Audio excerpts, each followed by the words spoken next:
Hey guys, thanks for watching. Really exciting video today. I have a tour coach out here with me that's been on the channel before because he's a really well-known putting instructor, but he's a coach of all things golf, John Ortega. Hey John. How you doing? Good to see you again. Good to see you. Good to see you again. Okay, so we're going to talk a little bit about something. John's player, Jake Knapp, won on the PGA Tour 2 weeks ago.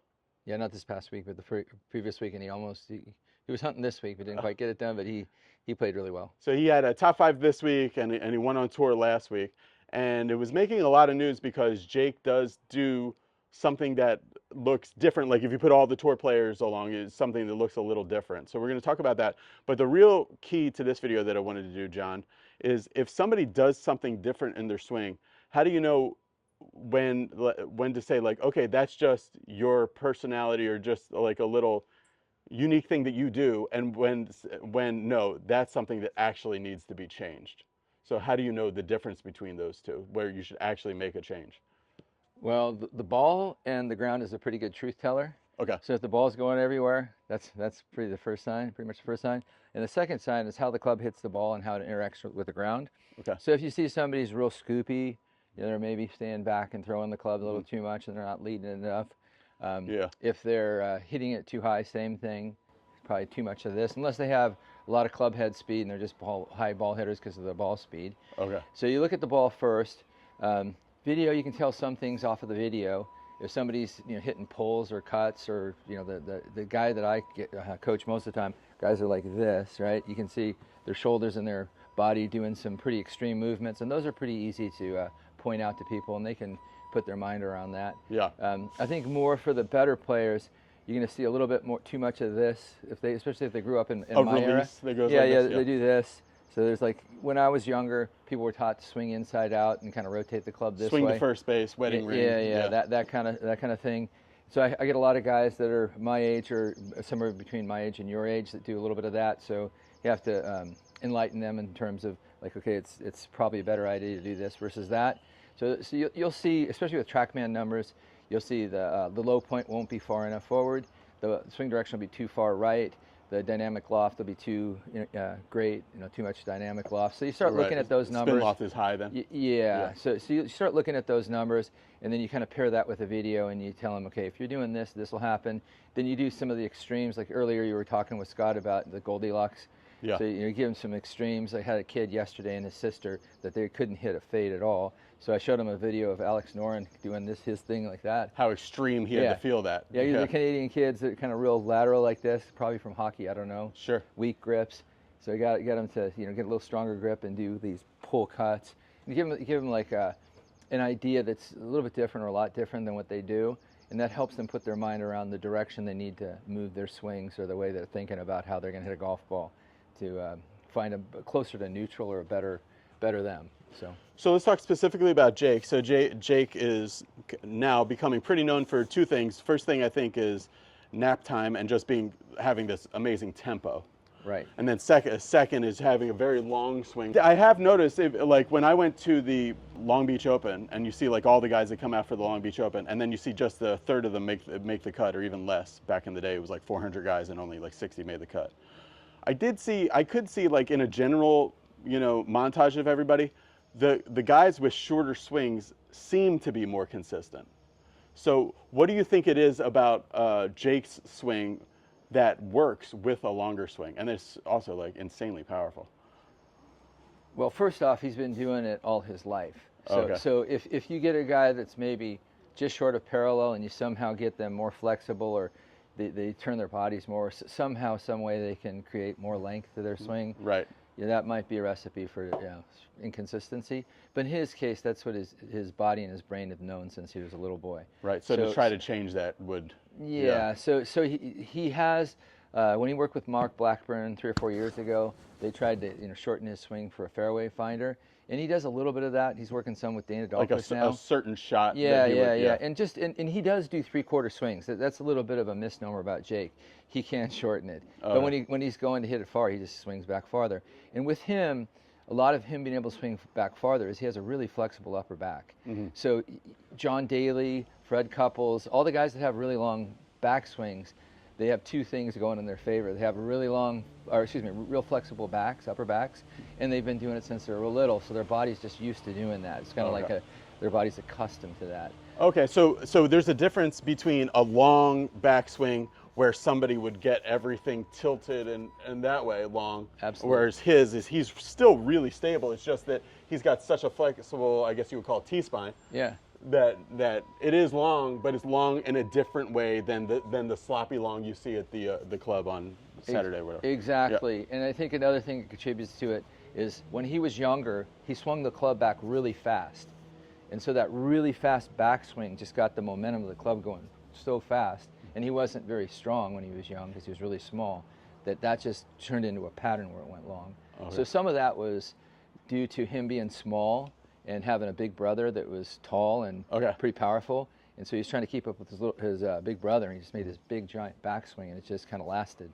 What are some of the red flags that you see in swings that where you'll say like, okay, that's something, whenever I see this, that's probably something I will try to change. When a golfer comes in, you mentioned when you see the shoulder dive bombing this way, or what are some other things that you might see and be like, that's a red flag that is probably not going to be successful? That's a good question. The one that I see most often is people that aren't very pliable, such as me in my older age. When they try to really open up, like the tour players, they hear, okay, the tour players are 45 degrees. You kind of pantomime, like face that way. And they're trying to get really this way, like that, and like this. They go Joaquin Neiman or whoever's like that. And they just don't have the flexibility to do that. Yeah. And so when they do that, because their body doesn't have pliability and separate, they're like this. So that they don't go like this and have the club come in a good... With like crazy side bend. Yeah, or just any of that. It's all melded together, welded together, like boom. So I'm that like super rotational swing will just end up being stiff and over the top. And for a lot of older folks, and I coach a lot of older folks too. So that's one of the things that I see a lot of, and I have to encourage them to stay a little bit more facing the ball. So I mean, they're not going to rotate open a lot, like more like Nick Price, where they're just slightly open. Oh, okay, yeah. And then you give them drills like, hitting off their left foot and just having the club come down here. Mm-hmm. They almost have to feel like their arms start down first, which they won't, and then have them feel like they're doing a little bit more of that than trying to get the hands to go left and kind of like a. You'll see a lot of the real fit tour players that have that left X system. It's like that. Yeah. For the older golfer, that's really hard to do. I've seen a few do that, and that's just because of the way their body moves. Mm-hmm. But to try to do that, if you don't do that, it's not a good outcome. Okay, let's talk a little bit here. I'm stand here, John. Yeah. Talk a little bit about what you said about the release, where like earlier people were trying to swing to first base with this kind of rolling release. Yeah. And then I guess the other end of that is now people are trying to keep this more square and exit left, more like that. Do you have like a preference, or like how do you tell what type of release a player should use? Well, usually the clue is first time they swing, you'll see that their hands will either swing like in this direction. Mm-hmm. You'll see the butt of the club show at the camera. Oh, okay, yeah. So I think that's pretty normal. Where it's not being hidden by the body, you can actually see it, yeah. It's a little bit more Jimmy Ballard-esque. Mm-hmm. And then the other one, in his book, he says, look, Mom, no hands. But you'll see a lot of really, really good players do that, especially they do it with short irons. So even some of the people that have the butt of the club showing on the longer clubs, like drivers and 6 irons, 7 irons, 4 irons, whatever, with the wedges, it'll disappear a little bit faster. So they'll go a little bit more left. So it's a lot of that's dependent on the physical abilities of a player. Okay. So the more physical players can do more things. Is there a way to test, people who are watching at home could maybe test to see, like, hey, am I flexible enough to do this more modern slap release or exit left swing? I think like when people do 90-90s on the ground, the ones that have fairly flexible hips, they'll be able to like lift their knees up or move them in different directions, so that these joints down, or excuse me, this the connection of the femur into the ball and socket, they'll demonstrate that they can move that around pretty well. Okay. The ones that can't, such as myself, probably not. So not that I do physical tests too much, but I can just watch when somebody swings a golf club, see if they're pliable or not. Right. You just go, okay, that guy can't do that, or this or that person can't do that. All right, we're gonna hit some shots here. I'm gonna hit some shots for you. Here, I'll take that one. Okay. For you, and I want. I mean, you've seen a bit of what I do, not too much, but I just want your help because there are some things that I do that are kind of unique, and I just want to be like, one of the main things that I do that I've always fought with is I do take it a little in, and then the hands come out a little bit, and I would love to be more that way and that way, from just like an aesthetic view, but also because it leads to some bad shots. Now, what do you feel like the bad shot that you get when you do what you do, what's not ideal in your mind? I go like this, and then I feel like I know that's out, so then I stop rotating and I hump it a little bit, and then I get my release going like this. Okay. So then the club actually, because the hands at first do go just a little over, so you would think that would make the path go left, but then I correct that and go like that, and actually the path comes quite dramatically from the inside, and I hit these dead straight shots that then overdraw. Right. Which I was hitting that day with Brian, you know, but my arm was really hurt that day. So I think that's the shot that I don't like, is the dead straight shot. I think it's going to be okay, but then it overdraws 5 to 10 yards, you know, and you're like, it's kind of a strange thing because I'm a little over, but then I have a path that goes to first base a lot. I understand. Yeah. Okay, let's see you hit one, and then I'll just sure. You can tell me what the numbers say, doing what you normally do. Club path. Club path, 5 degrees in to out. And angle of attack was 3 degrees down, which is really good. Okay. All the other numbers look pretty good. Does it show? So before you make this swing and hit the ball, actually, go ahead and set up to this ball. This is something I got from somebody else. Most everything I teach I stole from somebody else. Of course. Okay, so I want you to take the club back, and then I want you to keep the arms up a little bit and feel like you're gonna swing over the top of the ball and hit a ball kind of where the corner. This is? Yeah. So just a little bit of that. There you go, like that. Okay, and hit a ball with a similar feel like that without So taking I'm anything. here. I'm leaving the hands up more, and then It's a little bit of an Alex Noren. See what happens. I know it'll get pretty steep, but we'll see what happens. Okay, see what the path did.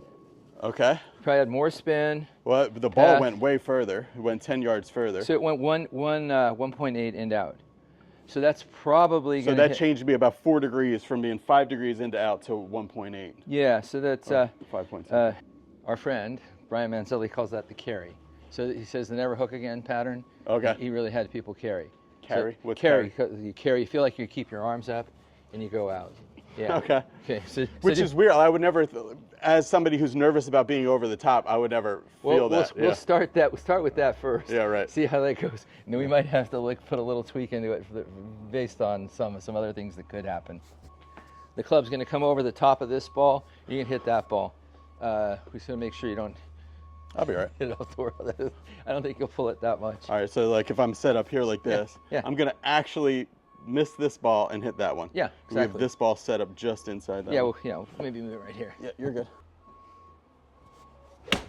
Okay. See what that is. It's got 2 balls in the zone, so it's not going to show that. It won't pick it up because there's 2 balls in the foresight zone. Okay, so now hit a ball with that same feel. Okay.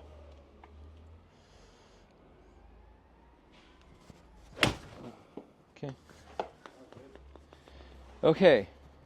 So it said it was a 2-degree pull, but the path was 0.9 right. So if you're trying to rid yourself of that push hook, yeah, you got half of it done, right? So, okay, so then the secondary, let's call it adjustment, you might have the feeling as you're going through, because you went this way, right? Let's say you have a release pattern that's predicated on you going like this, so it'd be a little bit more this in there, right? Right. So you just feel like you do a little bit more of this with that. Okay. Lee and I were talking about that earlier. More of that. So you're going to go like that. So when you finish, give it that one. Okay, so before the pattern would have been this way with this release, and now I'm trying to keep it up with this release. Yeah, okay. Yeah, initially it might get a little steep here, but that might be a bad thing. Because a lot of the people that play fades, their track is kind of between the arms. Mm-hmm. So people fall in love with the club being on the forearm. Yeah. I like the way that looks, but that's, unless you get really fast and get out that way, you have a lot of speed and you can get there, it's probably going to cause a draw, especially if you're prone to going like this. Yeah. So, I know that, the camera. Mine's under the forearm all the time, yeah. Okay, then let's, even beautiful. Then we go a little bit more that way. So, so same, play on the shot the same way.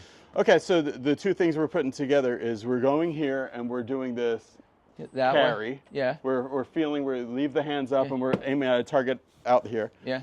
Second thing with that is then when we get down here, feel like we're releasing it like this more Yeah, and scooping. less like that. Yeah. I love that. All right, good. Yeah, so you get the little scoop in the marble Spider-Man. Both things that I stole from Brian. So let's see. Okay. You got path, one in to out. That doesn't suck. Angle of attack 6 down. This is a pitching wedge. That's pretty good. Yeah, and it was 3.7 left, so that was a pull. That was like a legit pull. Okay, so that's the secondary part. That's going to take some time. So, that's but not going to happen overnight. is that showing, John, that it is a face pull more than a path pull? Because Yeah. we were 1 degree. Yeah, it's a face pull. So how do I get the face a little bit more stabilized? That's a good question. We'll hit it with a couple different feels. Oh, okay. So on this one, I want you to feel like you're doing it more with your left hand. Feel like you're going to go this way. Can you hold me and show me that? So I want you to feel, instead of going this way, I want you to feel like you're going through and going this way. So you'll feel like instead of your knuckles going down, you're going to feel like you're going this way. Okay. Right there.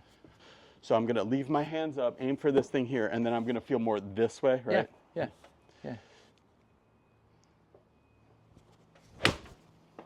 Okay. That felt really good. Okay. Path was just 0.7. Angle attack was 6.7. Club path was not as good there. Oh, look, we have a little animation.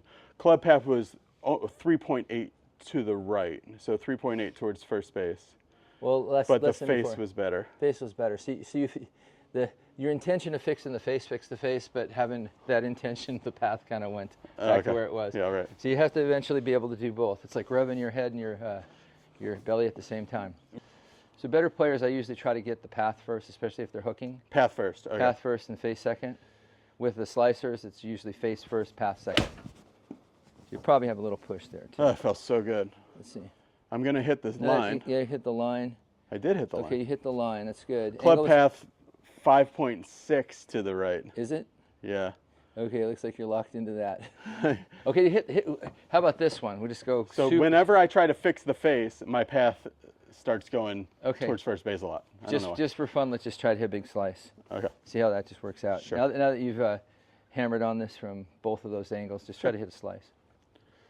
A little carry slice. Around a tree. Yeah. Okay. I think that one did it. Tiny pull. Where does it show compared to? No, that was 3.9 to the right. Oh, 3.9 out to in. See, we're getting somewhere. Okay, so Do that was again. good. Do that was again. Good, yeah. There. Oh, that was so solid. That was good. Does it get a spin axis? Like 3 degrees out to in. Yeah. And 10,000 spin. Yeah. So you've done both sides, kind of like what you did earlier with With Scott. Goldilocks, yeah. Yeah. Now see if you can just reduce it. So before I would go this way, Yeah. that way, and then really to slice it. So now we're just going a little And if less. you look at it in Scott's perspective, he's not sliding as much, right? He's doing a little bit more Alex Noren, right? Yeah. So there's going to be more rotational element, right? Totally. And then, so then in this case, your intention of trying to hit a shot caused some physical changes, right? Love it. So I call this the task as the teacher. Incentive, right? Yeah, task as the teacher. Yeah.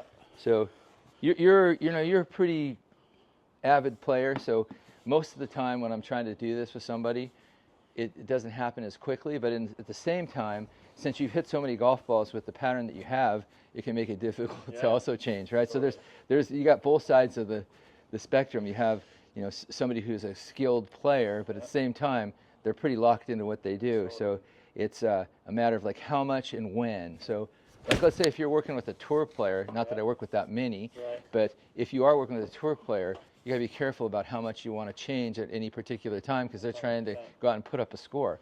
So now if they're too much in their mind and they can't just see a shot and hit it, it may or may not be a good thing, right? That one was 0.6. That was a better path. Straight. Yeah. Had 81 left spin, so that's pretty much a straight ball. Yeah, it's Oh, good. okay. Okay, so right. we've gotten somewhere. And that, Yep. what was that, 10 So minutes?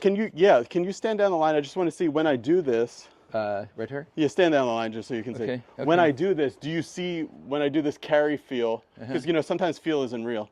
Are the hands coming? Let's see. Yeah. They probably should. Oh yeah, yeah, but they did too much. Okay. So you got too much. Too Yeah. Yeah. So you didn't get it back in. So let's reduce that. Okay. So it might be that the hands don't necessarily feel out; they just feel up. Yeah. Yeah. And then- and- possibly. I mean, yeah. they might have to feel out for a while, but yeah, like that. Yeah. There's your rehearsal swing. Like you're hitting that extra ball, then do the same thing. Just try to hit a slice. There you go. So it's probably a fade right there. Yes. Yeah. Pull is the Pull and then pull fade a little bit. Yeah. Club path was 1 degree out to in. Yeah. So 1 degree. So face so out, if yeah. you practice a lot like that, and then try to get it back to maybe 2 in to out. And when you're down there, John, it doesn't look like the hands are going. No, not too much. Okay, I'd have to. I'll do just Let me one look more. at one more time. Yeah. you gotta get a new pair of shoes. You're busting out. I just saw that. Yeah. I've been wearing these forever. He's getting some push off. Oh, That right foot, huh? too much ground force. That's good. Hey, he's been doing too much in the martial arts studio. Yeah. No, what happened was my son got on the track team, so I've been running a mile in these stupid shoes. Yeah. Okay. Okay.